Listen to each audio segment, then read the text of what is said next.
Hi, Kumar here, and now we're going to be going over the Strategy 1 short trade example. So an ABC formation is spotted with lower highs before the A point. Even though the MAs are not in an ideal scenario, we can still take this trade, as there have been a few lower highs to the left of the ABC formation. So we can see that a short-term downtrend is forming.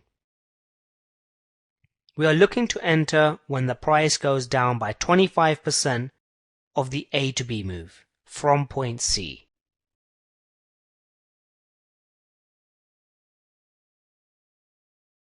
Price breaks the 25% mark and we enter.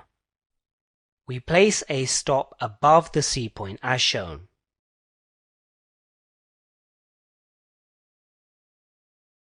We then manage the trade as shown. We move the stop to break even when price reaches the 50% mark, and we then exit the full position at the D point, which is the 100% mark.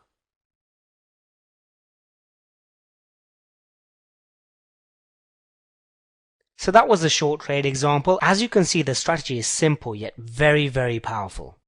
And simplicity really is the key to making money consistently in the forex. If you look at the super rich, they have very simple money making strategies. They just learn it so well and gain so much confidence in it that it allows them to consistently make money from their trading. This is Kumar for Trade to Success University. Please go to the next page to continue with the training.